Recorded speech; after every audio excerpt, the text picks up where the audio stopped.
Hello and welcome to this transmission of Kitty in the Cosmos with me, Kitty Kevin. At this time of year, and this particular transmission is going out Christmassy time, so you don't have to listen to this at Christmas. This is a pretty universal message. This is fine, but at this time a lot of people tend to say, oh, difficult time of year for me, you know, this is when this one and that or the other one passed. Now let's just look at that for a moment. This person, this loved one of yours has passed. Of course you love that person, you had a strong connection and you miss them terribly. Of course, we all do. Pets, people, doesn't matter what genre of life they're from. They've been part of our lives and we love them and we're strongly attached. And that's normal.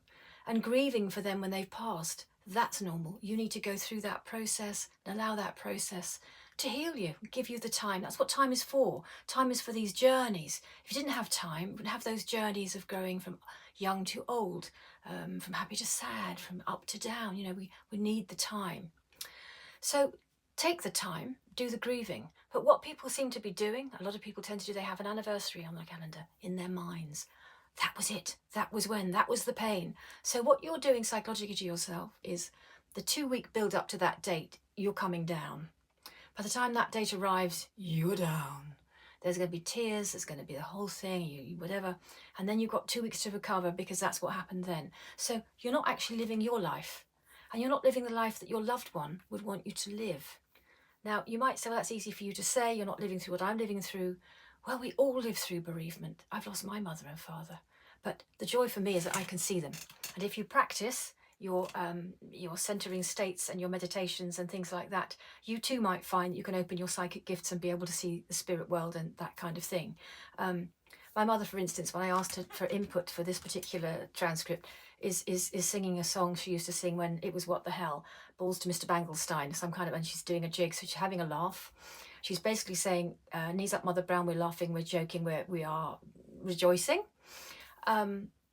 And she's making a lot of noise about it. She's banging bin lids together because she wants to get through the fact they're fine, okay?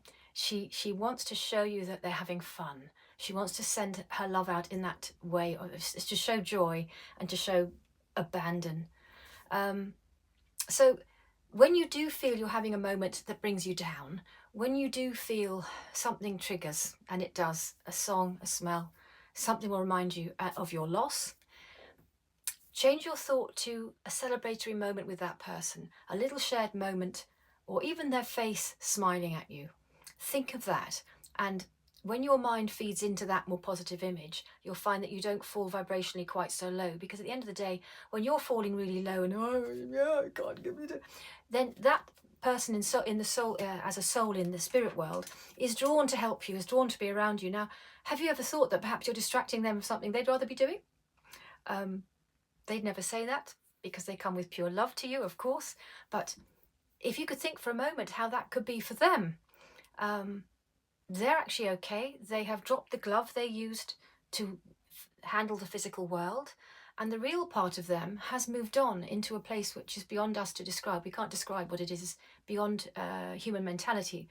We are souls with minds and bodies attached, remember. So the human mind can only go so far.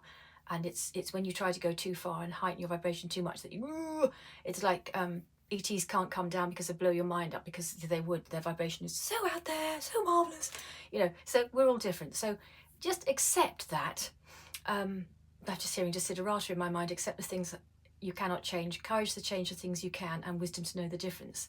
So if we take that little anecdote and we think, what's our wisdom to know the difference? Well, with our wisdom, we know that we could grow our spiritual awareness to a degree that we could be more aware of our loved ones where they've gone, but acceptance of the fact that on a physical level they're no longer on that vibe, in that pattern, however you want to call this plane of living, and courage to know that this is not the end. Courage to know that you will be together in the future. What a celebration that will be. Can you imagine? So for them, there is no time, and that's very hard for us to get our heads around. For them, manifestation happens with the moment they think of things, you know, whatever they're doing it. I mean, sometimes people, I don't do a lot of bereavement work. When I do, when somebody says, you know, apart from you seeing this horse, Uncle Whatnot died yesterday and we're all very upset or whatever, a year ago. And I see this person playing golf. I said, well, was he a golfer? No, wasn't. He always read the books, well, or something. So there's an example of, no, he didn't play golf. He always wants to play golf, and now he's playing golf. So can you see how joyous that could be for somebody? No, she wasn't a ballet dancer. She loved to go into the ballet. She had 2 left feet and a broken hip with healed, but she couldn't do the ballet. And now what's she doing? Ballet class. Okay, so when you can see the humour in that and the joy in that, be aware that they've moved on in a joyous way. I mean, I'm making light of those situations. Usually people continue their interests in a different, bigger way, and they can spread out in wonderful ways, and etc. But if you can think for a moment from their perspective, so they don't have the money worries they had here anymore. They don't have the emotional baggage that they carried. They might have a few things they'd want to say to you, like they might want to come back and say sorry. That happens a lot. And a lot of the time, most of the time, I'm coming back to say I love you. I'm coming back to say, you know, I'm there for you. I'm aware you had a wedding. I'm aware you moved house. You know, think of that and believe in it. The moment you change your own thoughts, remember Christ said turn the other cheek. He didn't. That's a mistranslation.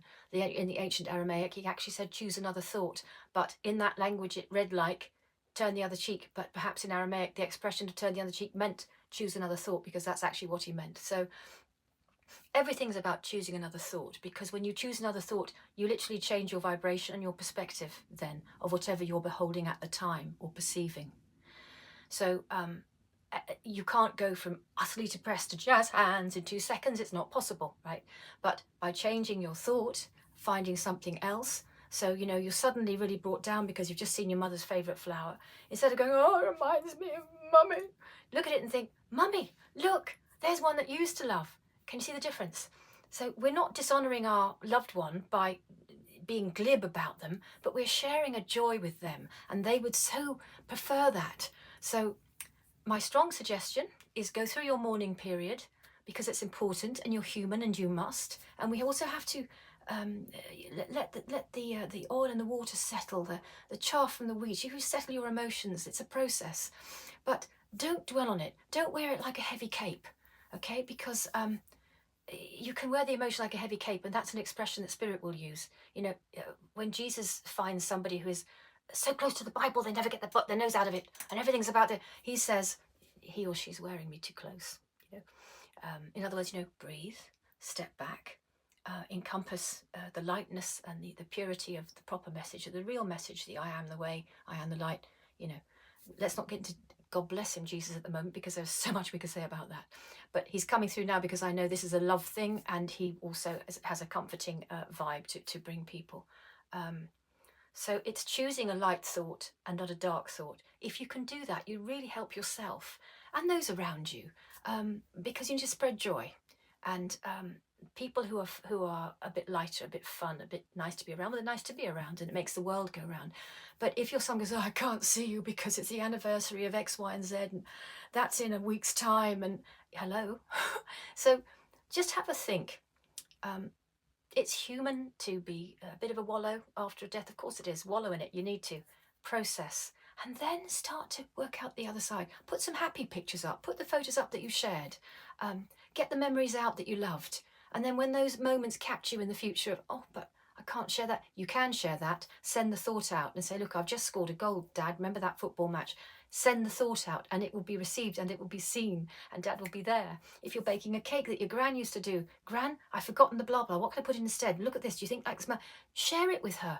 Even though you know may not be able to perceive her, you might suddenly smell her scent, her perfume, or you might suddenly clap eyes on a book she used to read. Something will show you that she's been around. And you'll get used to that. Bring them in, invite them into your creative, joyous moments that they used to share anyway, and they'll be thrilled. So I hope that helps some people. I hope that brings a little bit of comfort to those who've just lost somebody. So if you can think that life is a bit of a stage, we've all chosen our parts. We've also chosen when we're going to go. So we come into this world knowing how we're leaving and when it's going to happen. And it isn't about the other people particularly, but it could be. Perhaps a death is going to affect people in a positive way and make them do something else that's better for them. You never know the dynamics and the reasons behind it, because that's for us to know when we've moved on. So if you look at it like that and think, well, I'm a part in this play, I am a figure in the team of that person, the family group, the soul group, and we've chosen these roles, and Uncle Fred's gone at this time because that was his time to go and he chose that. So honour it, celebrate it. You're going to have your moment as well. And you don't want to leave everyone behind miserable. You want them to have an idea that you are coming back, they will see you again, and that life is eternal. It really is, because my mother is still dancing, okay? So take that little offering. I hope it's a comfort. I hope it helps you. God bless, and see you in the next